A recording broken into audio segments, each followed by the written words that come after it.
નમો દ્વૈ સૌર્યંતાણમ નમો દ્વૈ સૌદાનમ નમો દ્વૈ સૌર્યાન નમો દ્વૈ સૌજાયાનમ નમો દ્વૈ સૌત્રિકાળવતી સાવનમ ઓમકારમિંદુ સંયુક્ત નિત્યમ ધ્યાયંતિ યોગિન કામદમોક્ષનો શ્રી ઓંકારાય નમો નમઃ મંગલમ ભગવાન મંગલમ કુટુંબોની મંગલમ કુંકુંડાર્યો જૈન્દ્રમોષ મંગલમ નમઃ સમય સાધાય સ્વાનુભૂત્યા ચકાસ્તે ચિત્તવાય ભવાય સર્વમાં વિભાવનિદાતા.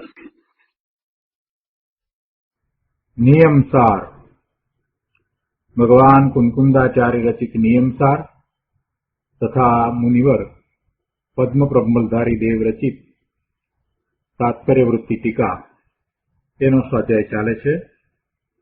એમાં નિયમસારના સ્વાધ્યાયમાં 7મા અધિકારની છેલ્લી ગાથા 112મી ગાથા આપણે પૂરી કરી છે. પરમ આલોચના અધિકાર એ રીતે પૂરો થાય છે. ત્યારે કુંકુંદાચાર્ય ભગવાનની 112મી ગાથા પછીથી મુનિવર પદ્મપ્રબંલધારી દેવ 9 કળશ કહે છે અને એ 9 કળશ પૈકી આપણે 5 કળશનો સ્વાધ્યાય કર્યો છે. આજે 6ઠ્ઠો કળશ લઈએ એટલે કે કળશ 176. જયતિ સહજમ તત્વમ તત્વેષુ નિત્યમનાકુલમ સતત સુલભમ ભાસ્વત સમ્યક દૃષા સમતાલયમ પરમકલયા સાર્ધમ વૃદ્ધમ પ્રવૃત્ત ગુણૈર નિર્જયી સ્ફુટિત સહજ અવસ્થામ દીનમ મહિમ્ની નિજે નિશમ. 176મા શ્લોકના અર્થમાં કહે છે કે તત્વોમાં તે સહજ તત્વ જયવંત છે કે જે સદા અનાકુળ છે, જે નિરંતર સુલભ છે, જે પ્રકાશવંત છે, જે સમ્યક દ્રષ્ટિઓને સમતાનું ઘર છે, જે પરમ કળા સહિત વિકસિત નિજ ગુણોથી વિકસેલું ખીલેલું છે, જેની સહજ અવસ્થા સ્ફુટિત એટલે પ્રકટ છે અને જે નિરંતર નિજ મહિમામાં લીન છે. 8 બોલથી આત્માના સ્વરૂપની વાત અહીંયા કરી છે. આ કળશની અંદર 8 બોલ દ્વારા આત્માનું સ્વરૂપ કેવું છે સમજાવી અને તે જયવંત વર્તે છે એમ કહ્યું છે. તત્વોમાં તે સહજ તત્વ જયવંત છે. 9 તત્વોનો વિચાર કરીએ તો 9 તત્વોમાં આ તત્વ જયવંત છે, જે સદા અનાકુળ છે. એમાં કોઈ આકુળતા નથી, કોઈ આકુળતા નથી, કોઈ દુઃખ નથી, કોઈ અશાંતિ નથી. અને જે નિરંતર સુલભ છે, દુર્લભ નથી. દુર્લભ તો એટલા માટે થાય છે કે એનું લક્ષ કરતા નથી એટલે દુર્લભ થઈ જાય છે. બાકી પોતાનું તત્વ, પોતાનું નિજ પરમાત્મા તત્વ, નિત્ય પોતાની સમીપમાં રહેલો પોતે એ એને ક્યાંથી દુર્લભ હોય. એટલે પોતાનું તત્વ એને સુલભ છે. સૌથી સુલભ કાંઈ હોય તો પોતાનું સ્વરૂપ જ છે. બાકી બીજા બધામાં તો એને વિકાર ભાવે વિભાવ ભાવે થવું પડે. પોતાનામાં રહેલા ગુણ પ્રમાણે એ સહજ રીતે પ્રવર્તે તો એ પોતે પોતાના ભાવે થાય, સ્વભાવે થાય, એ જ શુદ્ધ ભાવ છે. અને એમ થતાં એને પોતાનું તત્વ સહજ રીતે પ્રાપ્ત જ છે. એટલે એ નિરંતર સુલભ છે અને એ સદા અનાકુળ છે.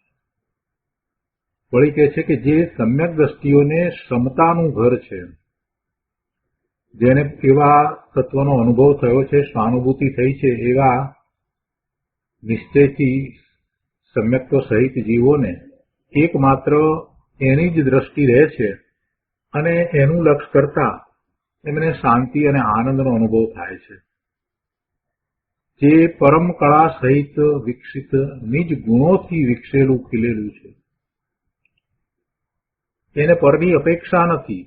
પોતાના ગુણોનું અનંત ગુણોનું એવું જે ભવન એ પરમકળા, પોતાના અનંત ગુણો અને અનંત ગુણોનું એક રૂપ નિત્ય જે ભવન, તો એનાથી એ વિકસિત છે. એને પરની અપેક્ષા નથી. પરને કારણે એ વિકસે છે, ખીલે છે, પ્રકાશે છે એમ નથી. પરથી એ અનુભવમાં આવે છે એમ પણ નથી. એ તો સહજ પોતે અંદરમાં સ્ફુરાયમાન છે. એટલે કહે છે કે સહજ અવસ્થા સ્ફુટિત છે અને જે નિરંતર નિજ મહિમામાં લીન છે એવું એ તત્વ એ ચેતન છે. અને એ ચેતન પોતે પોતાના મહિમામાં લીન છે. પોતે ભગવાન આત્મા, પોતે પોતાને અનુભવનારો પોતામાં લીન છે, પોતાનો જ એને મહિમા છે, એવું એ તત્વ છે. તો એનો વધુ વિસ્તાર આપણે પૂજ્ય ગુરુદેવ પાસેથી સમજીએ. નિયમસાર પ્રવચન, સદગુરુ પ્રવચન પ્રસાદ ભાગ બીજો, એના પાના નંબર 656 ઉપર શ્લોક 176 પછીથી ગુરુદેવ સમજાવે છે કે બધા તત્વોમાં આત્માનો ત્રિકાળી સહજ સ્વભાવ જયવંત છે. તે દરેક આત્માનો સ્વભાવ છે. સહજ તત્વ સદા આકુળતા રહિત છે અને નિરંતર સુલભ છે, સતત સુલભ છે. જ્યારે જુઓ ત્યારે અંતરમાં પ્રાપ્ત છે, તેથી સુલભ છે. જ્યારે એનું લક્ષ કરવામાં આવે તો એ પ્રાપ્ત થાય જ છે, એટલે સુલભ છે. જ્યારે જ્ઞાન દર્શનના ઉપયોગને અંતર્મુખ કરવામાં આવે તો એ તત્વ અનુભવમાં આવે જ છે, એટલે એ સુલભ છે. તે ત્રિકાળી સહજ સ્વભાવનો કદી વિરહ નથી. જો ભગવાનના પણ વિરહ પડે, પંચમ કાળમાં ભરત ક્ષેત્ર અને ઐરાવત ક્ષેત્રને વિશે તો ભગવાનનો પણ વિરહ પડ્યો. હવે અત્યારે અહીંયા તો પ્રભુ રહ્યા નહીં. મહાવિદ્ય ક્ષેત્રમાં છે પણ અહીંયા નથી.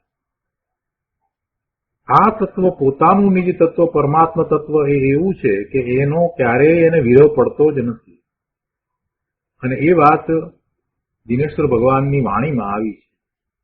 જીનવાણીમાં એમ કહ્યું કે ભાઈ તારું તત્વ છે તે જ આનંદનો પિંડ, સુખનો પિંડ છે, એ શાંતિનો સાગર છે અને એનો તને ક્યારેય વિરહ પડતો નથી. એ કાંઈ સંયોગી પદાર્થ નથી કે જેનો વિરહ પડે, જેનો વિયોગ થાય. જેનો સંયોગ થાય એનો અવશ્ય વિયોગ થાય, પણ જેનો સંયોગ જ નથી, જે સહજ છે, જે સદાય છે, નિત્ય છે, પોતાની સમીપમાં પોતે જ એ રીતે રહ્યો છે, માત્ર એટલું જ કે એનું લક્ષ નથી કરતું. પોતાથી એ જુદું તત્વ નથી. જ્યારે એવું એને જ્ઞાન ભાન થાય તો પછી એ દરેક સમયે એના સહિત જ છે. એનો એને ક્યારેય વિરહ નથી. પોતાના તત્વનો, નિજ તત્વનો વિરહ એને ક્યાંથી હોય? કોઈ પણ અવસ્થામાં જાય ત્યારે જે હું કહે છે તો એ હું શબ્દ ન હોય છતાં પણ એ હુંપણાનો જે ભાવ છે, એ હું કોણ? હું એ જ પોતે છે. ગમે તે અવસ્થામાં ગયો હોય પણ દરેક અવસ્થામાં જીવને જે હુંપણું છે, એ હું એટલે એ આત્મા છે. એ કાંઈ એનું શરીર નથી. પણ એ મિથ્યાત્વને કારણે એ હું કહેતા શરીર સાથે પોતાના અસ્તિત્વને સમજે છે. એ એની અનાદિની ભૂલ છે. પણ જે હું છે, એ જે તત્વ છે તે સહજ છે, પોતે છે. તો કહે છે કે એવા તત્વની રુચિ કરીને અંતર્મુખ દ્રષ્ટિ કરે તો તેનો અનુભવ થાય. પણ એનાથી વિપરીત ઊંધી રુચિ કરીને એ પ્રયત્ન કરશે તો એને પ્રાપ્ત નહીં થાય, એટલે એને એ દુર્લભ છે. રુચિ ઊંધી હોય, સ્વરૂપની રુચિ ન હોય, લક્ષ પરનું હોય, પરમાં જ આનંદ છે, પરમાં જ સુખ છે, શાંતિ છે, એવી ઊંધી માન્યતા વર્તતી હોય તો પછી એને એ તત્વ દુર્લભ છે. એટલે ગુરુદેવ કહે છે કે ઊંધી રુચિને લીધે તેને દુર્લભ માન્યો છે. વાસ્તવમાં એ દુર્લભ નથી, એ સુલભ છે. આગળ કહે છે કે અનુભવ પ્રકાશમાં કહે છે કે જો અનુભવ પ્રકાશ દીપચંદજી કાસલીવાલે લખ્યું છે. બહુ સુંદર પુસ્તક છે. એમાં કહે છે કે કોઈ એમ જાણે કે આજના સમયમાં સ્વરૂપ કઠણ છે, એટલે કે એ દુર્લભ છે, એ પ્રાપ્ત કરવું મુશ્કેલ છે, તો તે સ્વરૂપની ચાહ મટાડનાર બહિરાત્મા છે. એવું જે માને કે સ્વરૂપની પ્રાપ્તિ દુર્લભ છે, સ્વરૂપ કઠણ છે, તો તે સ્વરૂપની ચાહને મટાડનાર બહિરાત્મા છે. સ્વરૂપની એને લગની લાગી જ નથી એવો એ બહિરાત્મા છે. સહજ જે વસ્તુ છે, જે સહજ પ્રાપ્ત છે, જે સહજ અનુભવમાં આવે છે, એવી વસ્તુની એને ચાહ હોય, એની એને ભાવના હોય, એના સ્થાને જો એ એમ જ માનવા માંડે કે સ્વરૂપ તો કઠણ છે, તો પછી એ સ્વરૂપની ચાહને મટાડનાર બહિરાત્મા છે. એક વાત એમણે એ વાત સમજાવી કે પરિગ્રહનો વિચાર કરીએ તો અત્યારે વર્તમાનમાં આપણને બાહ્યમાં જે સંયોગ સહિત જે પરિગ્રહ પ્રાપ્ત થયો છે, એ પરિગ્રહ કરતા ચોથા કાળમાં તો રાજાઓને, મહારાજાઓને અને ચક્રવર્તીઓને ઘણો પરિગ્રહ તો, ઘણી લક્ષ્મી વગેરે પ્રાપ્ત હતું. આ તો એના પ્રમાણમાં કંઈ નથી. એટલે કંઈ પરિગ્રહને કારણે એ પરિગ્રહમાં રહ્યો છે, આ બધી એને જંજાળ છે, આ બધું છે, એટલે આત્મા એને દુર્લભ થઈ જાય છે, એમ નથી. કે કઈ પરિગ્રહ એને એ આત્માથી દૂર લઈ જનારો નથી. એ વાત અહીંયા સમજાવી છે. ગુરુદેવ કહે છે કે આજથી અધિક પરિગ્રહ ચોથા કાળમાં પુણ્યવંત નર ચક્રવર્તી આદિકને એમને હતો, અને અત્યારે આને તો થોડો છે. તો એ પરિગ્રહ જોરાવરીથી એટલે બળજબરીથી જીવના પરિણામોમાં આવતો નથી, જીવને એવા પરિણામ કરાવતો નથી. પોતે જ દોડી દોડી અને પરિગ્રહમાં ઢૂંકે છે, એટલે પરિગ્રહ તરફ પોતે જ વળી જાય છે. જો ખરેખર જોઈએ તો પરિગ્રહ ત્યારે જ કહેવાય કે જ્યારે એની રુચિ હોય, વસ્તુ પદાર્થો એની સમીપમાં હોય તો હોય. પૂર્વકર્મના ઉદયને કારણે એ બધા પદાર્થો એની સમીપમાં પ્રાપ્ત થાય તો થાય, પણ એને પોતાપણું ન હોય, એમાં એને ઈષ્ટ બુદ્ધિ ન હોય, એમાં એને અનિષ્ટ બુદ્ધિ પણ ન હોય, પોતાથી તદ્દન ભિન્ન એને જાણતો હોય, એવી જો એની દ્રષ્ટિ થઈ હોય તો એ સર્વ સંયોગો અને એ સર્વ પદાર્થો એની સમીપમાં રહ્યા હોવા છતાં એ એનાથી અલિપ્ત રહી શકે છે અને એ નિર્ગ્રંથ થઈ શકે છે. કેમ કે એની ઈચ્છા ચાલી ગઈ છે, એટલે હવે એનું મહત્વ પણ રહ્યું નથી, એટલે એને છોડતાય વાર નથી લાગતી. પણ જેને એની રુચિ છે, કદાચ પદાર્થો ઓછા મળ્યા છે પણ પદાર્થોને પ્રાપ્ત કરવાની ઘણી રુચિ છે, એને ઘણો પરિગ્રહ છે. એટલે સાચા આત્મા પરિગ્રહ તો એને ઊંધી માન્યતા કરીને, પર દ્વારા સુખની કલ્પના કરીને એને રાખ્યો છે. જે પદાર્થો એને નથી પ્રાપ્ત થયા એ પદાર્થોની તીવ્ર ઈચ્છા એ મોટામાં મોટો પરિગ્રહ છે. જે પદાર્થો પ્રાપ્ત છે, પોતાની સમીપમાં છે, એમાં પોતાપણું એ પરિગ્રહ છે. જે પદાર્થો છે એ મને લાભદાયી છે અથવા તો અમુક પદાર્થોને કારણે મને નુકસાન થાય છે, આવી વિપરીત માન્યતા છે, એ એનો પરિગ્રહ છે. પણ અહીંયા સ્થૂળતાથી વાત લીધી છે કે આ પદાર્થો છે એ કઈ તને પરિગ્રહ નથી, અને પદાર્થો એ કઈ બળ કરીને, જોર કરીને તારા પરિણામો કરાવતા નથી.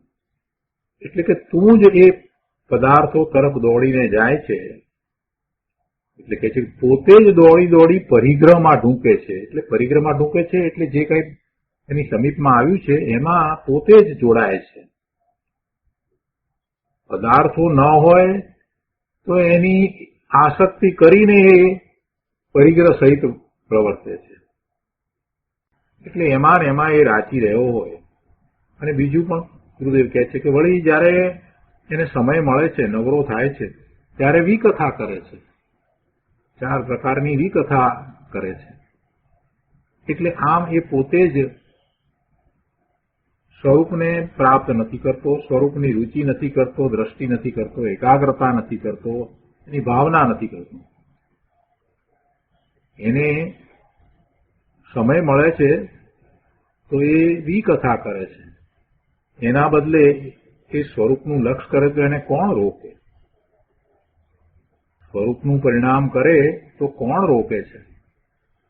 એટલે કે સ્વરૂપનું લક્ષ્ય કરીને એના પરિણામ નિર્મળ થાય એમાં કોઈ એને બાધા છે જ નહીં, પણ એ જ પોતે જ દોડી અને એની સમીપમાં રહેલા પદાર્થો પરિગ્રહ, જે વ્યવહારથી જેને પરિગ્રહ કહીએ છીએ, એની સાથે જોડાય છે, અથવા તો એ વિકથા કરે છે, પરનું લક્ષ્ય કરે છે. એટલે એને પોતાનું સ્વરૂપ પ્રાપ્ત કરવું દુર્લભ થયું છે એમ એ સ્વરૂપને કઠણ માને છે. ખરેખર તો સ્વરૂપ તો સુલભ જ છે. કેમ કે પોતાની જે ચીજ છે એ ક્યાંથી દુર્લભ હોય? પર પરિણામ સુગમ અને નિજ પરિણામ વિષમ એવું ક્યાંથી હોય? એમ હોય જ નહીં. પર પરિણામ સુગમ એટલે પરના લક્ષ્ય થતા પરિણામ એ સહેલા, અને નિજ પરિણામ એટલે પોતાના સ્વરૂપના લક્ષ્ય થતા પરિણામ એ વિષમ એવું ક્યાંથી હોય? પણ એને એમ થઈ ગયું છે, જીવને એવી માન્યતા વર્તે છે કે પર પરિણામ સુગમ અને નિજ પરિણામ વિષમ એ બતાવે છે. આ મોટું અચરજ છે. ગુરુદેવ કહે છે કે દેખો આ અચરજની વાત. આગળ કહે છે પાના નંબર 657 ઉપર કે સ્વભાવ દુર્લભ અને પરભાવ સુલભ એમ માનનાર જીવને આત્માની ભાવના જ નથી. જે સ્વભાવને દુર્લભ માને અને સ્વભાવ છે એને દુર્લભ માને, મુશ્કેલ માને, અને પરભાવ ને સુલભ માને તો એને ખરેખર આત્માની ભાવના જ નથી. તેથી સ્વભાવ તો દુર્લભ છે એમ કહી અને એની રુચિ છોડી દે છે. ભાઈ, મહાપુરુષોએ ક્યારેક આ વાત કહી હોય તો કોઈ અપેક્ષાથી કહી હોય. પુરુષાર્થ ઓછો પડતો હોય, પુરુષાર્થ નબળો હોય તો એને સમજાવવા માટે એમ કરવું હોય કે ભાઈ આ તત્વ કાંઈ એટલું સુલભ નથી કે તું આમ ગમે તે પ્રકારે એને પ્રાપ્ત કરવાનો પ્રયાસ કરીશ તો તને એ પ્રાપ્ત થઈ જશે. તારે એમાં ઘણો પુરુષાર્થ કરવાની જરૂર છે, એ એટલું સહેલું નથી. એમ સમજાવી અને પુરુષાર્થ તરફ વાળવા માટે કોઈક અપેક્ષાએ ક્યાંક એવો ઉપદેશ પણ આપવામાં આવ્યો હોય કે ભાઈ આ તત્વ પામવું એ કંઈ સહેલું નથી, એમાં પૂરેપૂરો પૂર્ણ પુરુષાર્થ લગાવવો જોઈએ, તારું પૂર્ણ વીર્ય એમાં ઉલસવું જોઈએ. એટલે એમ કહીને કોઈક રીતે વાત કરી હોય તો એમાં એને કંઈક એમ નથી સમજાવવું કે આ તત્વ તને પ્રાપ્ત ન થાય એવું દુર્લભ છે. એને એમ સમજાવવું છે કે ભાઈ તું પુરુષાર્થ વધાર, તારું વીર્ય જે બહારમાં ઉલસી રહ્યું છે એને પૂર્ણપણે તારા સ્વરૂપ તરફ વાળી દે. એવા આશયથી જ્ઞાની પુરુષ ઘણીવાર એ રીતે વાત કરતા હોય છે કે આ તત્વ જે છે તે પામવા માટે ઘણો પુરુષાર્થ જોઈએ, એમને એમ સહેલાઈથી પ્રાપ્ત નથી થતું. પણ એનો અર્થ એમ ના સમજી લેવો જોઈએ કે આપણને પ્રાપ્ત નહીં થાય માટે હવે એનો કોઈ પ્રયત્ન કરવાની જરૂર જ નથી. અત્યારે વર્તમાનમાં જોઈએ છે ઘણા બુદ્ધિશાળી, બીજી બધી રીતે ન્યાયપ્રિય હોય, પ્રમાણિક હોય અને બીજાના કાર્યો કરવામાં, સામાજિક કાર્યો કરવામાં ખૂબ ઉત્કંઠા રાખતા હોય, પણ પોતાના તત્વને પ્રાપ્ત કરવાની વાત આવે તો એમાં એમને એમ જ થઈ જાય છે કે એ કંઈ પ્રાપ્ત કરી શકાય એવી વસ્તુ જ નથી, એ કંઈ છે જ નહીં, આત્મા ક્યાં કોણે જોયો, ને એમ કરી અને એના તરફ એ દુર્લક્ષ સેવે છે.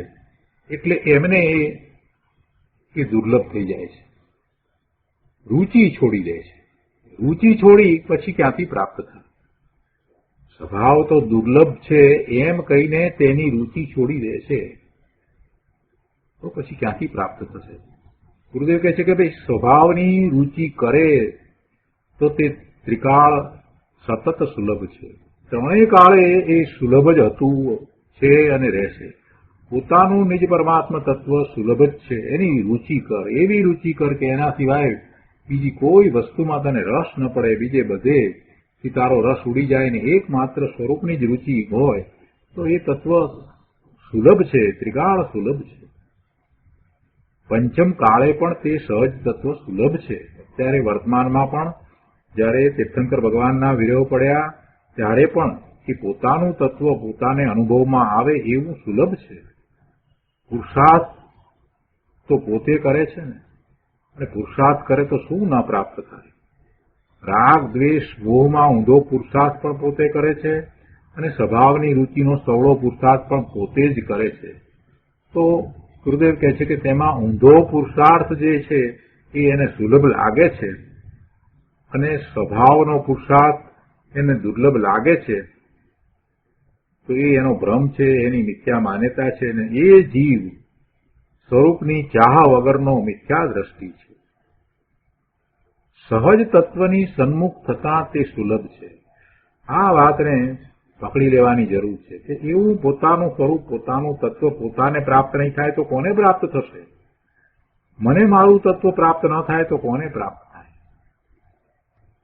જે અનાદિનું પોતે પોતાની સાથે લઈને ફરી રહ્યો છે એવું પોતાનું તત્વ પોતે જે રૂપે છે એને એ દુર્લભ કેમ માને છે?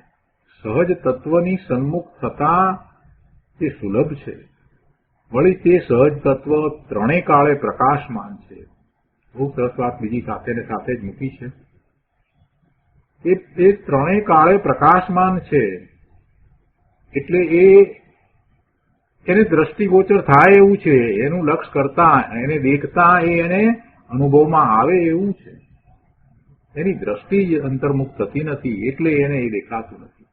જે પ્રકાશમાન છે એ એને કેમ દેખાતું નથી? કેમ કે એના જ્ઞાન નેત્ર ખુલ્યા નથી, માટે એને એ પ્રકાશ દેખાતો નથી. એ છે કે તે સહજ તત્વ ત્રણેય કાળે પ્રકાશમાન છે. આવું સહજ ચૈતન્ય તત્વ તે સમ્યક દ્રષ્ટિઓને સમતાનું ઘર છે. પોતાના આવા સ્વભાવની દ્રષ્ટિ કરવી તે જ સમતાનું કારણ છે. સમ્યક દ્રષ્ટિને તો સમતા છે, સમ્યક દ્રષ્ટિને તો શાંતિ છે, અને એ શાંતિનું કારણ, એ શાંતિનું ઘર એ આ તત્વ છે. એ એનું ચૈતન્ય તત્વ છે, સ્વતત્વ છે. બહારના પદાર્થોના આશ્રય કઈ ક્ષમતા થતી નથી, શાંતિ થતી નથી, નિરાકુરતા થતી નથી. પુણ્ય પાપના આશ્રય ક્ષમતા નથી. સહજ તત્વના અવલોકનમાં જ ક્ષમતા છે. સહજ તત્વના અવલોકનમાં જ ક્ષમતા છે. સહજ તત્વને દેખતા અનુભવતા જ શાંતિ, સુખ અને ક્ષમતા બધું પ્રગટે છે. પર્યાયોના આશ્રય પણ ક્ષમતા નથી આવતી. ક્ષમતાની ખાણ તો સહજ ચૈતન્ય તત્વમાં ભરી છે. સહજ ચૈતન્યમાંથી જ એ ક્ષમતા આવે છે, અને એવી ક્ષમતા સમ્યક દ્રષ્ટિઓને પોતાના નિજ પરમાત્મા તત્વના આશ્રય પ્રગટ થાય છે. એટલે એ સમ્યક દ્રષ્ટિઓને ક્ષમતાનું ઘર છે, એમાંથી ક્ષમતા આવે છે. નાયક તત્વ પોતે સહજ ક્ષમતાનું ઘર છે. વળી તે સહજ તત્વ પરમ કળા સહિત વિકસિત નિજ ગુણોથી વિકસેલું છે. તેની પરમ કળામાં કદી સંકોચ થયો નથી. એ વિકસેલું જ છે. એ નિજ ગુણોથી વિકસેલું છે એટલે એમાં ક્યારેય સંકોચ થયો જ નથી. આ દ્રવ્ય તત્વની વાત છે, ક્ષણિક પર્યાયની આ વાત નથી. ત્રિકાળ તત્વ સદાય વિકસિત છે. સિદ્ધ દશા થાય ત્યારે ગુણોની કળાનો વિકાસ થાય તેની આ વાત નથી, એટલે કે પર્યાયની વાત નથી. અંદરમાં એ પોતાનું તત્વ અનંત ગુણોથી એ વિકસિત જ છે. અનંત ગુણોમાં કોઈ ગુણ સુષુપ્ત રહ્યો છે? ના, એમ નથી. બધા ગુણોનું એવું જ ભવન સતત થાય છે. એનું લક્ષ કરવાથી એ ગુણનો અનુભવ એને થાય છે, એનું પરિણામ એને અનુભવમાં આવે છે. સર્વજ્ઞતા અંદરમાં પડી છે તો એ સર્વજ્ઞતાનો પણ એને અનુભવ થાય છે. એને ખ્યાલમાં આવે છે કે પોતે સર્વજ્ઞ સ્વભાવી છે. કેવળ જ્ઞાનનો અંશ પણ એને અંદરમાંથી જ પ્રગટ સમ્યક્ત્વ થતા થઈ જાય છે. અનંત ગુણનો અંશ એને સમ્યક્ત્વ થતા પ્રગટ થાય છે. તો આવું ક્યારે થાય કે અનંત ગુણો પૂર્ણપણે અંદરમાં વિકસિત હોય ત્યારે થાય. એટલે એ દ્રવ્યની વાત છે. દ્રવ્ય એવું ત્રિકાળ છે. પછી જે તેનું લક્ષ કરતા પોતાની વર્તમાન વર્તતી નિર્મળ દશાઓ થતા થતા પૂર્ણ નિર્મળ દશા થાય અને સિદ્ધ દશા થાય તો ત્યારે એ ગુણોની કળાનો જે વિકાસ થયો એ તો પર્યાયમાં, તો એની અહીંયા વાત નથી. અહીંયા તો પોતાનું જે તત્વ છે, જે દ્રવ્ય છે, એ સર્વ ગુણોથી ખીલેલું છે એમ કહેવું છે. અને એવું છે માટે જ એનું લક્ષ કરતા એને નિર્મળ પરિણામ થતા પૂર્ણ નિર્મળ પરિણામ રૂપ સિદ્ધ દશા પણ થાય છે. જ્યારે બધા ગુણો એને પર્યાયમાં પ્રગટ થઈ જાય છે, ખીલી ઉઠે છે. ઉદય કહે છે કે સિદ્ધ દશા થાય ત્યારે ગુણોની કળાનો વિકાસ થાય, તેની આ વાત નથી. આ તો જે સહજ સ્વભાવ છે એ કેવો છે એની વાત છે. સહજ સ્વભાવ સદાય પરમ કળા સહિત જ છે અને તેની સહજ અવસ્થા સ્ફુટ પ્રગટ છે. આવું સહજ તત્વ નિરંતર પોતાના મહિમામાં લીન છે. બહુ સરસ વાત છે. પોતાનું તત્વ આવું છે, પોતાની સમીપ છે, પોતાને સહજ છે, પણ આ જીવે અનાદિથી એનું લક્ષ કર્યું નહીં અને દુઃખમાં રહ્યો. આગળ કહે છે કે જીવ આદિ સાતે તત્વોમાં આવું સહજ તત્વ સર્વોત્કૃષ્ટ છે. તે જયવંત છે. તે તત્વના આશ્રય જ સમ્યક દર્શન જ્ઞાન ચારિત્રરૂપ મોક્ષ માર્ગ પ્રગટે છે. જીવ તત્વ, કેવું જીવ તત્વ લીધું છે? 7 તત્વ કહો કે 9 તત્વ કહો. પુણ્ય ને પાપને જુદા પાડીએ તો 9 તત્વ કહેવાય અને આશ્રવમાં એ આવી જાય છે એટલે એને એ રીતે લઈએ તો 7 તત્વ કહેવાય. તો એ 7 તત્વની અંદર એક જીવ તત્વ છે, બીજું અજીવ તત્વ છે, એ તો દ્રવ્યરૂપ છે, અને બાકી જે છે એ તો પર્યાય છે. બાકી બધા તો પર્યાય છે. તો એ પર્યાયોથી ભિન્ન આ જીવ તત્વ છે, જેને બંધ પણ નથી અને મોક્ષ પણ નથી, જેને સંવર પણ નથી અને નિર્જરા પણ નથી, એવું એ તત્વ છે. આશ્રવ નથી, પુણ્ય પાપ નથી, કાંઈ નથી, એવું એ તત્વ. અજીવથી જુદું એ તત્વ બધા તત્વોમાં ઉત્કૃષ્ટ છે, એટલે સર્વોત્કૃષ્ટ છે. જીવ આદિ સાતે તત્વોમાં આ તત્વ સર્વોત્કૃષ્ટ છે. જીવ તત્વ છે, આત્મ તત્વ છે, એ સર્વોત્કૃષ્ટ છે. અને આવું 7 તત્વની અંદર આ તત્વ, જે શુદ્ધ જીવ તત્વ છે, તે સર્વોત્કૃષ્ટ છે. તે જયવંત છે. તે તત્વના આશ્રયે જ સમ્યક દર્શન જ્ઞાન ચારિત્ર રૂપ મોક્ષ માર્ગ પ્રગટે છે. મોક્ષ માર્ગની પર્યાય નવી ઉત્પન્ન થાય છે, પણ સહજ તત્વ કાંઈ નવીન ઉત્પન્ન થતું નથી. સહજ તત્વ તો ત્રિકાળ પ્રકાશમાન છે. સંવર પર્યાય તે ધર્મ છે. સંવરની પર્યાય થવી એ શુદ્ધ પરિણામ, નિર્મળ પરિણામ છે, તો તે ધર્મ છે. પણ તે દ્રવ્ય સ્વભાવના આશ્રયે ઉપજે છે. જેવા પરિણામ એવા દ્રવ્ય સ્વભાવના આશ્રય ઉપજે છે કે જે તત્વ, એ જે સ્વભાવ એ શુદ્ધ છે. દ્રવ્યમાં તો ત્રણેય કાળે પરમ કળા ભરી છે. તેના આદરથી પર્યાયમાં મોક્ષ માર્ગની કળા પ્રગટે છે. એ ત્રિકાળી તત્વ શુદ્ધ છે, એનો આદર કરી, એનો આશ્રય કરતા, ત્યાં લક્ષ કરતા, ત્યાં એકાગ્રતા કરતા, એની ભાવના કરતા એ તત્વ પોતાને અનુભવમાં આવે છે અને એવી પોતાની દશા થાય છે જેને મોક્ષ માર્ગના પરિણામ કહેવામાં આવે છે. એટલે કહે છે કે દ્રવ્યમાં તો ત્રણેય કાળે પરમ કળા ભરી છે. તેના આદરથી પર્યાયમાં મોક્ષ માર્ગની કળા પ્રગટે છે. ચૈતન્ય તત્વ સહજ અવસ્થાથી ત્રિકાળ પ્રગટ છે. ચૈતન્ય તત્વ ત્રણેય કાળે પ્રગટ છે. કોઈ પણ પર્યાયમાં હોય, નિબોધમાં હતો ત્યારે એ ચેતન ભગવાન આત્મા જ હતો, અને સિદ્ધ અવસ્થા પ્રગટ કરી લે તો પણ એ ભગવાન આત્મા ચેતન છે. તો એવો એ ચેતન ભગવાન આત્મા, એ ચેતન તત્વ, એ પરમાત્મ તત્વ એ પોતાની સહજ અવસ્થાથી ત્રણેય કાળે પ્રગટ જ છે. પોતાની કેવી એ અવસ્થા છે, એ પરમ પારિણામિક ભાવે પોતે પરિણમી રહ્યો છે, એવી એ અવસ્થા, એનાથી એ ત્રણેય કાળે પ્રગટ જ છે. ચૈતન્ય તત્વ સહજ અવસ્થાથી ત્રિકાળ પ્રગટ છે.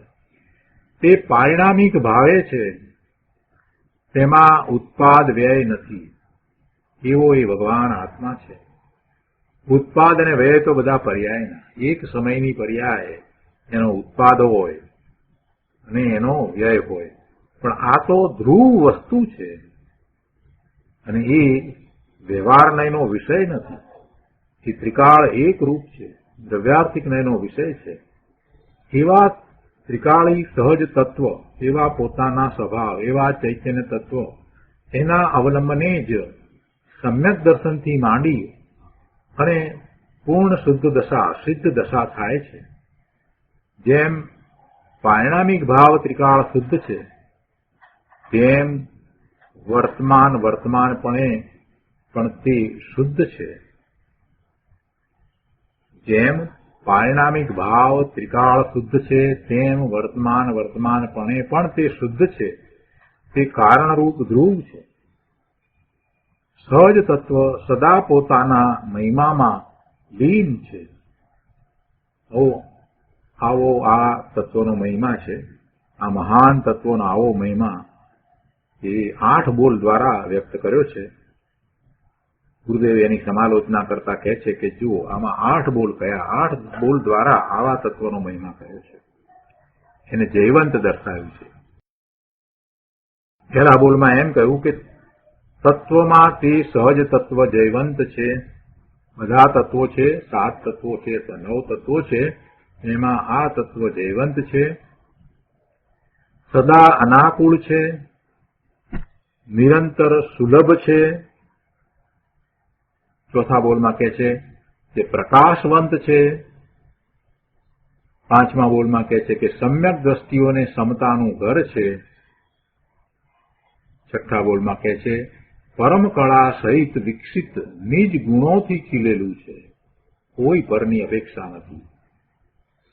7મા બોલમાં કહે છે કે તેની સહજ અવસ્થા સ્થુપિત છે. અને 8મા બોલમાં કહે છે કે તે નિરંતર નિજ મહિમામાં લીન છે. આવું તત્વ પોતે ચેતન તત્વ છે, તો એ ચેતન ભગવાન આત્મા પોતે પોતાના મહિમામાં લીન છે.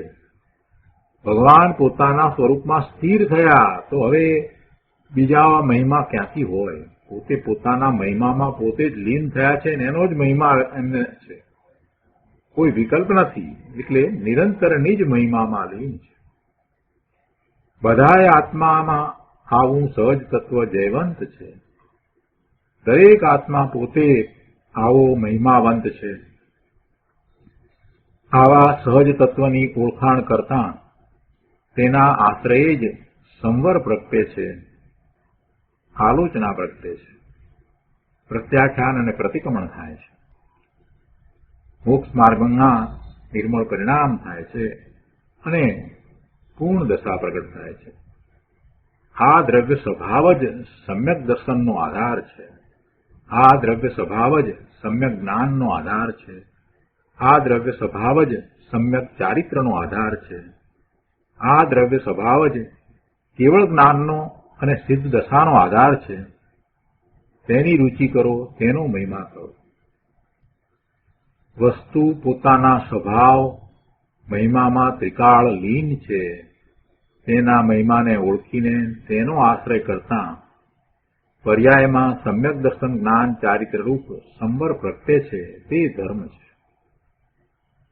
બહુ સરસ અર્થ છે અને ગુરુદેવે એનો એવો જ અદભુત વિસ્તાર પણ કર્યો છે. પોતાના આત્મતત્વનું મહાત્મા આવે એવી આખી વાત આમાં આવી. 8 બોલ દ્વારા જે વાત કરી એમાંથી એક એક બોલ ઉપર ચિંતન કરતા જઈએ તો સ્વરૂપનું મહાત્મા આવ્યા વિના રહે નહીં, એવી વાત છે. વળી ફરીને ટીકાકાર મુનિવર શ્રી પદ્મ પ્રબલધારી દેવ સહજ તત્વનો મહિમા ગાઈને તેને નમસ્કાર કરે છે. શ્લોક 177. સહજ પરમં તત્વં તત્વેષુ સપ્તસુ નિર્મલમ સકલ વિમલ જ્ઞાનાવાસમ નિરાવરણમ શિવમ વિશદ વિશદમ નિત્યમ બાહ્ય પ્રપંચ પરાંગમુખમ કમપી મનસા વાચા દુરમ નેરપી તન્નુમ. 177માં કળશના અર્થમાં કહે છે કે 7 તત્વોમાં સહજ પરમ તત્વ નિર્મળ છે. સકળ વિમળ એટલે સર્વથા વિમળ જ્ઞાનનું રહેઠાણ છે. નિરાવરણ છે, કલ્યાણમય છે એટલે શિવ છે. સ્પષ્ટ છે, નિત્ય છે, બાહ્ય પ્રપંચથી પરાંગમુખ છે અને મુનિને પણ મનથી તથા વાણીથી અતિ દૂર છે. તેને અમે નમીએ છીએ. 176માં કળશમાં જે વાત કરી હતી એને જ આગળ લંબાવી અને ફરીથી મુનિરાજ એવા પરમ તત્વને નમસ્કાર કરે છે. એવા તત્વના ગુણગાન ગાયા છે. એના તો જેટલા ગુણ ગાઈએ તેટલા ઓછા. પોતાનું એવું પરમ તત્વ છે, એવા પરમ તત્વના ગુણ ગાતા મુનિરાજ થાકતા નથી. જો આ રસમાં પણ એની જ વાત લીધી છે. એનો વિસ્તાર પૂજ્ય ગુરુદેવ પાસેથી સમજીએ. કળશ 177ના શ્લોકાર્થ પછીથી ગુરુદેવ કહે છે કે જગતમાં 7 તત્વો છે: જીવ, અજીવ, આશ્રવ, બંધ, સંવર, નિજરા અને મોક્ષ. આ 7 તત્વોમાં આત્માનો સ્વભાવ સહજ પરમ તત્વ ત્રિકાળ નિર્મળ છે. સર્વથા પવિત્ર આત્માનું તે રહેઠાણ છે. પોતાનો સ્વભાવ એ બધા તત્વોમાં ત્રિકાળ નિર્મળ છે, પવિત્ર છે, સર્વથા પવિત્ર છે અને સર્વથા પવિત્ર આત્માનું તે રહેઠાણ છે. પોતે ભગવાન આત્મા એવા પવિત્રપણે જ રહ્યો છે. એ આવરણ અને મલિનતા રહિત છે. એને કોઈ આવરણ પણ નથી ને કોઈ મલિનતાય નથી. એવા આત્માના અવલંબન વગર 3 કાળમાં ધર્મ થતો નથી. ભૂતકાળમાં કોઈને આત્માના અવલંબન વિના ધર્મ થયો નથી, વર્તમાનમાં નથી ને ભવિષ્યમાં પણ થશે નહીં. એકમાત્ર સ્વરૂપના અવલંબને જ ધર્મ થાય. ધર્મના નિર્મળ પરિણામ, મોક્ષ માર્ગના પરિણામ માત્ર સ્વરૂપના અવલંબને જ થાય. પરના લક્ષને શુભભાવ થાય, પરના અવલંબને શુભભાવ થાય, પણ ધર્મ ન થાય. એટલે કે છે કે એવા આત્માના અવલંબન વગર 3 કાળમાં ધર્મ થતો નથી. આત્મા ત્રિકાળ શિવ એટલે કે કલ્યાણની મૂર્તિ છે. પોતે જ કલ્યાણની મૂર્તિ છે. એનું બીજો કોઈ કલ્યાણ કરી શકે એમ જગતમાં છે જ નહીં. કોણ કોનું કલ્યાણ કરે? એક દ્રવ્ય બીજા દ્રવ્યનું કાંઈ કરતું જ નથી તો બીજું દ્રવ્ય આવીને મારું કલ્યાણ કરી દેશે એવી ઊંધી માન્યતામાં તું અનાદિનો ભટકી રહ્યો છે ભાઈ. બીજો કોઈ આવીને તને આશીર્વાદ આપી દેશે અને તારું કલ્યાણ થઈ જશે. ઊંધી માન્યતા છોડ. તું પોતે કલ્યાણની મૂર્તિ છો. તારું કલ્યાણ તારા અંતરમાં પડ્યું છે. ત્રિકાળ શિવ છો, ત્રિકાળ કલ્યાણની મૂર્તિ છો. 3 કાળે પ્રત્યક્ષ સ્પષ્ટ છે. 3 કાળે પ્રત્યક્ષ છે અને સ્પષ્ટ છે. ધ્રુવપણે સ્વરૂપ પ્રત્યક્ષ છે, નિત્ય છે. કઈ નવું ઉત્પન્ન નથી થયું. અવિનાશી છે, એનો નાશ પણ નથી, ઉત્પન્ન પણ થયું નથી. એવું એ નિત્ય છે. તે સહજ તત્વ બાહ્ય પ્રપંચથી પરાંગમુખ છે. બાહ્ય તત્વથી, બધા બાહ્ય પ્રપંચોથી, બધાથી એ જુદું છે, પરાંગમુખ છે. એની સન્મુખે નથી, એનું એને લક્ષ નથી, એની અપેક્ષા નથી. સહજ તત્વ બાહ્ય પ્રપંચથી પરાંગમુખ છે. મુનિઓને પણ મન વાણીથી તે અત્યંત દૂર છે. પોતાનું તત્વ મન વાણીથી અત્યંત દૂર છે, એટલે કે મન વાણી દ્વારા એ પ્રાપ્ત નથી.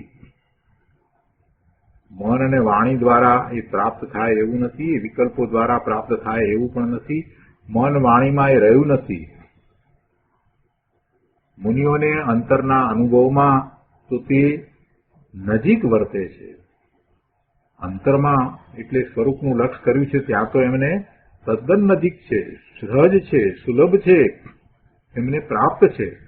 પણ મુનિઓને મનવાણીમાં એ પ્રાપ્ત નથી. મન અને વાણીથી તો એ અત્યંત દૂર છે.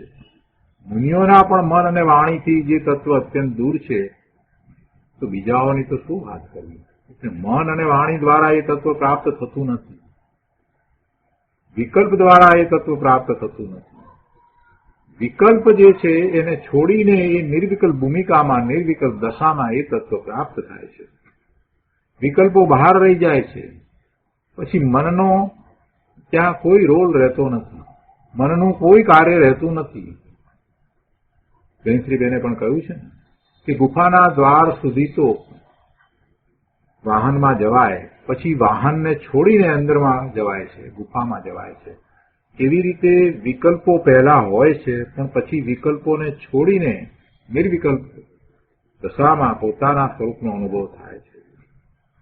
એટલે એ મન અને વાણી એ બધાથી જુદું છે. મન વાણી કે શરીરની કોઈ ક્રિયા દ્વારા એ પ્રાપ્ત નથી.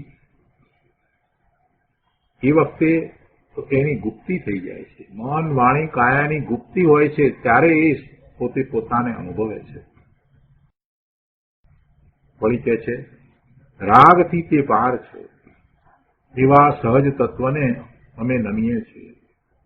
આવા તત્વની રુચિ, આવા તત્વની ઓળખાણ અને આવા તત્વનો મહિમા કરો. તે સિવાય બીજું બધું નકામું છે, વ્યર્થ છે, ફોગટ છે. તે સહજ તત્વમાં બધી શક્તિ છે. પોતાનું નિજ તત્વ છે, પરમાત્મ તત્વ છે. એનો આશ્રય કરીને અનંત જીવો મોક્ષે ગયા છે. એટલે ગુરુદેવ કહે છે કે તે સહજ તત્વમાં બધી શક્તિ છે, તેમાંથી જ મોક્ષ પર્યાય પ્રગટ થાય છે. ક્યાંય બહારથી મોક્ષ પર્યાય નથી આવતી.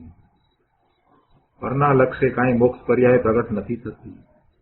માટે ટીકાકાર કહે છે કે ઓહો, મુનિઓને પણ મનવાણીથી જે પાર છે, જે નિર્વિકલ્પ પર્યાયથી જ અનુભવ ગમ્ય થાય છે, એવા આ પરમ મહિમાવંત સહજ તત્વમાં જ અમે નમીએ છીએ. તેમાં જ પરિણમીએ છીએ.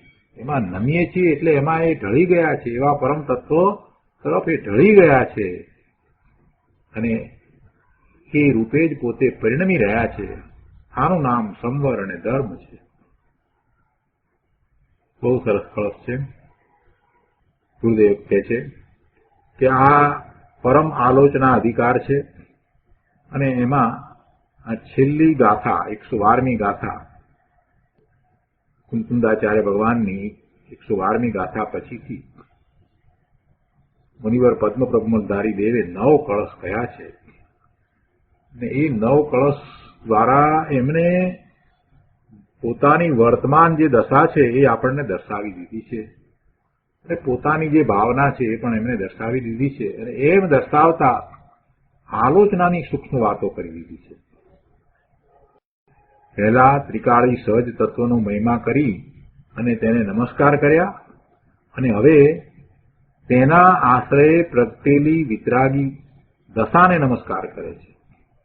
જો પોતાનું એવું તત્વ છે એનો મહિમા ગાયો અને એને નમસ્કાર કરે. પોતાનું ત્રિકાળી શુદ્ધ તત્વ છે કે જેના આશ્રયે નિર્મળ પરિણામ થાય છે, તો એવા ત્રિકાળી તત્વનો મહિમા કર્યો અને એને નમસ્કાર કર્યા 176માં 177માં. અને હવે એના આશ્રયે જે વિતરાગી દશા પ્રગટ થાય છે એને પણ નમસ્કાર કરે છે. કળશ 178માં હવે એ વાત કરે છે. તો કળશ 178 જયતી શાંત રસામૃત વારિધિ પ્રતિદિનોદય ચારુ હિમદ્યુતિ અતુલ બોધ દિવાકર દિદિતિ બૃહત મોહત સ મિતિ જિન. 178માં કળશના અર્થમાં કહે છે કે જે શાંત રસરૂપી અમૃતના સમુદ્રને માટે પ્રતિદિન ઉદયમાન સુંદર ચંદ્ર સમાન છે. હવે સમુદ્રને માટે ચંદ્ર શું કાર્ય કરે? એમાં ભરતી લાવે, એમાં ઉછાળ લાવે. એટલે કે છે કે જે કહેતા અહીંયા કોણ હોઈ શકે એવી ભરતી લાવનારું? તો એ જીન. એટલે અહીંયા કહે છે કે જીન શાંત રસરૂપી અમૃતના સમુદ્રને ઉછાળવા માટે પ્રતિદિન દરેક દિવસ એક ઉદયમાન સુંદર ચંદ્ર સમાન છે, અને જેણે અતુલ જ્ઞાનરૂપી સૂર્યના કિરણોથી મોહ તિમિરના સમૂહનો નાશ કર્યો છે, તે જીન જયવંત છે. અહીંયા જીન કહ્યું એટલે જીન તો દશા છે. જીન તો પર્યાય છે ને. તો એવી પર્યાય, કોની એવી પર્યાય પ્રગટ થઈ છે કે જે આ શાંત રસરૂપી અમૃતના સમુદ્રને, એવા ભગવાન આત્માને, એવા અમૃતના સમુદ્રને પ્રતિદિન ઉછાળવામાં ચંદ્ર સમાન છે, અને આ અજ્ઞાન રૂપી અને મોહરૂપી અંધકારના સમૂહનો નાશ કરવામાં એ સૂર્ય સમાન છે. એ જીન છે. એ જીન જયવંત છે. એ જીન જયવંત છે. જીન જયવંત કહ્યું એટલે જીન એ પર્યાય છે. એટલા માટે ગુરુદેવે પહેલા જે વાત કરી કે પહેલા ત્રિકાળી સહજ તત્વનો મહિમા કર્યો, એને નમસ્કાર કર્યા, અને હવે એવા ત્રિકાળી સહજ તત્વના આશ્રયે પ્રગટેલી વિતરાગી દશાને નમસ્કાર કરે છે. આ જીન એ વિતરાગી દશા છે. એટલા માટે ગુરુદેવે પહેલા જે વાત કરી. જીન શું છે? એ તો પર્યાય છે, એ દશા છે. અને 176 અને 177માં જેનો મહિમા કર્યો અને નમસ્કાર કર્યા, એ તો પરમ તત્વ છે. એ તો દ્રવ્ય છે, પરમ તત્વ, નિજ શુદ્ધ તત્વ છે. એની વર્તમાન પર્યાય ભલે મલિન હોય તે છતાં એ તત્વ કેવું છે એ સમજાવ્યું, અને એ તત્વના આશ્રયે આ નિર્મળ પરિણામ થાય છે. અને નિર્મળ પરિણામ થતા થતા પૂર્ણ નિર્મળ પરિણામ થઈ જાય છે ત્યારે એ જીન થાય છે.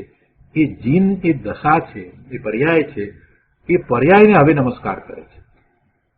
આ કળશ વચ્ચેનો ભેદ સમજવાનો છે કે 174, 177માં જે વાત આવી અને હવે આ 178માં જે વાત છે એમાં શું ફેર છે એ વાત સમજવાની છે. જે જીન જયવંત છે, તો જીન એટલે શું છે? જીન તો દશા છે પ્રભુ, પૂર્ણ શુદ્ધ દશા છે.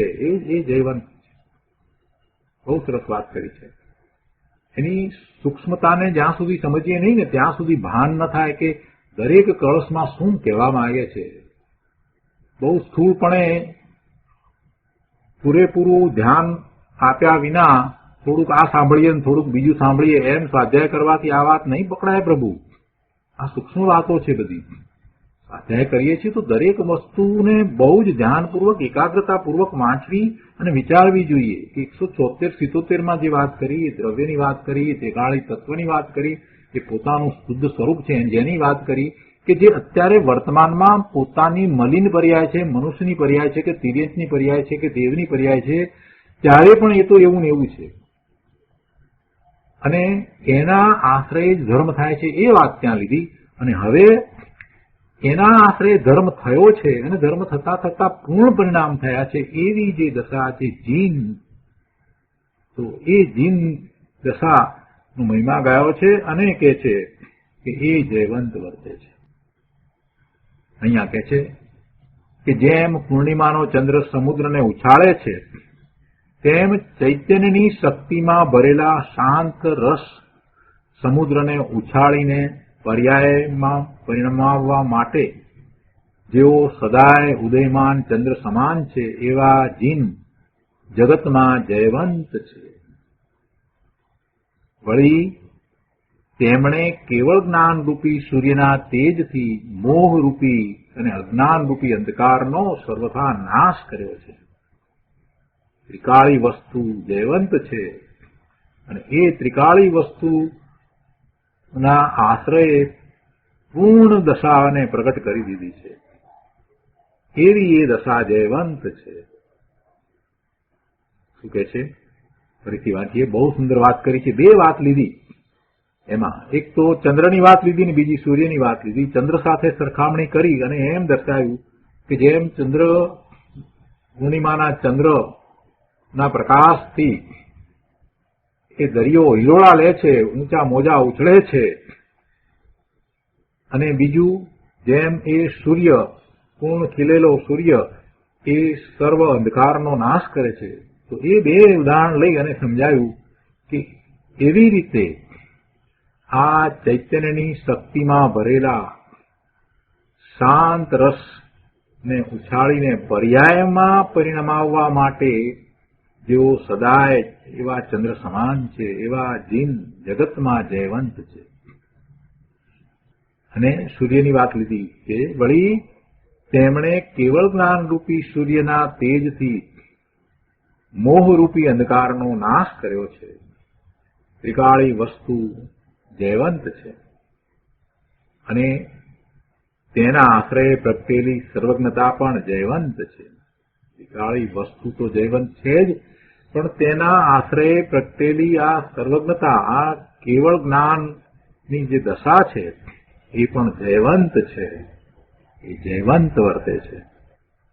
ભગવાનના પર્યાયમાં સદાય શાંત રસ ઉછળી રહ્યો છે એવા સર્વજ્ઞદેવ જયવંત વર્તે છે. એમ કહી અને આલોચનાનું રૂપ બતાવીને તેનો મહિમા કર્યો છે. આલોચના, હવે તો સર્વોત્કૃષ્ટ આલોચના પ્રગટ થઈ ગઈ છે. સર્વોત્કૃષ્ટ આલોચના, સ્વરૂપમાં સ્થિરતા થઈ છે. અને પ્રભુને તો હવે પોતાના ત્રિકાળી પૂર્ણ શુદ્ધ સ્વરૂપનો આશ્રય પૂર્ણપણે થયો છે. હવે એમાંથી એ બહાર આવતા જ નથી. એટલે એમને તો કેવળ જ્ઞાન પ્રગટ થયું છે અને અંતરમાં તો આનંદ આનંદ આનંદ, શાંત શાંત શાંત રસ ઉછળી રહ્યો છે. તો એ રીતે આ 178મો કળશ અહીંયા પૂરો થાય છે. હવે આ અધિકારનો છેલ્લો શ્લોક, શ્લોક 179. વિજિત જન્મ જરા મૃત્યુ સંચય બૃહત દારુણ રાગ કદમ્બક અધમહા તિમિર વ્રજ ભાનુમાન જયતી ય પરમાત્મા પદસ્થિતિ. શ્લોકના અર્થમાં કહે છે કે જેણે જન્મ જરા મૃત્યુના સમૂહને જીતી લીધો છે, જેણે જન્મ જરા મૃત્યુ, જીવને શું થાય છે? જન્મ થાય છે અને પછી વૃદ્ધાવસ્થા અને પછી મૃત્યુ, આ બધી અવસ્થાઓ છે. એ અવસ્થાઓ જે થાય છે તો એ હવે અવસ્થાઓ ન થાય એમ એ સમૂહને જીતી લીધો. જેણે જન્મ જરા મૃત્યુના સમૂહને જીતી લીધો છે, જેણે દારૂણ રાગના સમૂહને હણી નાખ્યો છે, જે પાપરૂપી મહા અંધકારના સમૂહને માટે સૂર્ય સમાન છે અને જે પરમાત્મા પદમાં સ્થિત છે તે જયવંત છે. એનો વિસ્તાર કરતા ગુરુદેવ સમજાવે છે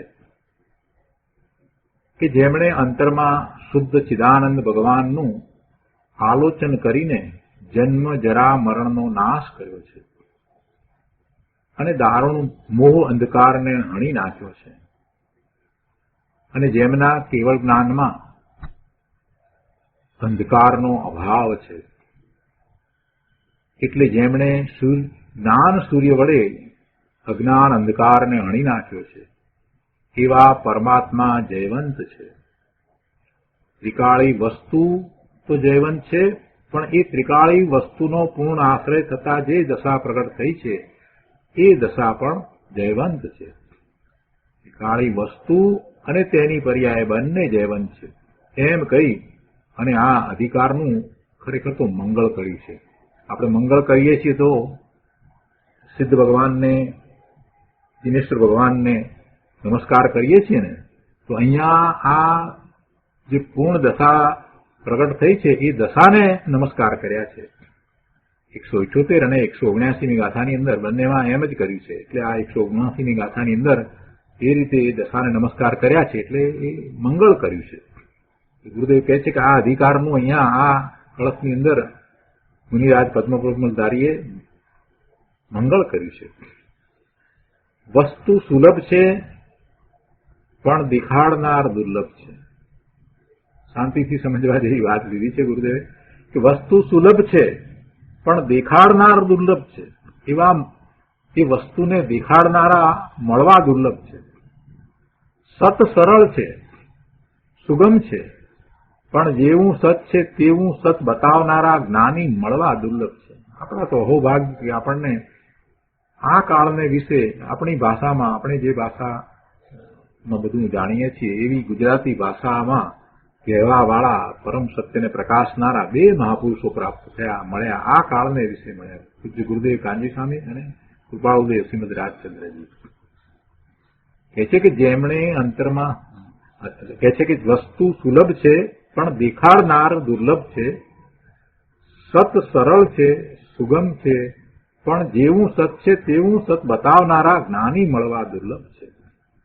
પોતાનો સ્વભાવ દુર્લભ નથી, પોતાનો સ્વભાવ તો સુલભ છે, પણ એવો સુલભ છે એવું દેખાડનારા કોણ હોય? જેને એ પ્રાપ્ત કર્યું હોય એ જ દેખાડી શકે ને. તો એવા જ્ઞાની પુરુષ મળવા દુર્લભ છે. અનંતકાળનો સંસાર હોવા છતાં સ્વભાવને સાધતા અલ્પકાળમાં મુક્તિ થાય છે, માટે સ્વભાવ સુલભ છે. હું તો ત્રિકાળ એક રૂપ મુક્ત સ્વરૂપ જ છું. હું તો ત્રિકાળ એક રૂપ મુક્ત સ્વરૂપ જ છું. મારી મુક્તિ પણ મારાથી દૂર નથી. આવો સ્વભાવ સદાય સુલભ છે, પણ તે સ્વભાવને બતાવનાર દુર્લભ છે. એટલે કે પોતાની તેના શ્રવણ મનનની પાત્રતા થવી એ દુર્લભ છે. બીજી રીતે પણ વાત લીધી કે એવા જ્ઞાની પુરુષો મળ્યા હોય પણ પોતાની પાત્રતા ન હોય તો શું થાય? ગુરુદેવ ને કૃપાળુદેવ આ કાળને વિશે થયા, પણ એમને સમજનારા કેટલા? એમણે જે તત્વ સમજાયું એ તત્વને સમજી આત્મસાત કરી અને એવા મોક્ષ માર્ગે પ્રવર્તનારા કેટલા? એટલે વસ્તુનું સ્વરૂપ દુર્લભ થઈ જાય છે. એવી પાત્રતા પણ જોઈએ છે કે પણ તે સ્વભાવને બતાવનાર દુર્લભ, એટલે કે પોતાની તેના શ્રવણ મનનની પાત્રતા થવી દુર્લભ છે. આપણને મહાપુણ્યના ઉદયથી એવી પાત્રતા થઈ છે એટલે આની રુચિ જાગી છે. અહીંયા આગળ કહે છે પોતાનો જે સ્વભાવ છે એનો તો નાશ થયો નથી, પણ તે સ્વભાવની ઓળખાણ અને મહિમા થવી દુર્લભ છે. જે જીવો તે સ્વભાવનું ભાન કરીને તેમાં લીન થયા તેમને તો પરમાત્મા દશા પ્રગતિ અને એ જયવંત વર્તે છે. જયવંત તો આ કેવળ જ્ઞાન વર્તે છે એમ કહી અને મુનિરાજે પોતે પોતાના કેવળ જ્ઞાનની ભાવના જણાવી છે. તો આ રીતે આ કળશ અહીંયા પૂરો થાય છે અને આ રીતે શ્રીમદ ભગવત કુંકુંદાચાર્ય દેવ પ્રણીત શ્રી નિયમસાર પરમાગમની નિર્ગ્રંથ મુનિરાજ શ્રી પદ્મપ્રમલધારી દેવ વિરચિત તાત્પર્ય વૃત્તિ નામની ટીકામાં પરમ આલોચના અધિકાર નામનો 7મો વૃત્ત સ્કંદ સમાપ્ત છે. તો આજનો સ્વાધ્યાય આપણે અહીંયા સુધી રાખીએ છીએ. હવે આના પછીથી નવો અધિકાર શરૂ થશે. 8મો અધિકાર શુદ્ધ નિશ્ચય પ્રાયશ્ચિત અધિકાર આપણે આવતા સ્વાધ્યાયથી શરૂ કરીશું. હવે સુખધામ બોલીએ. સુખધામ અનંત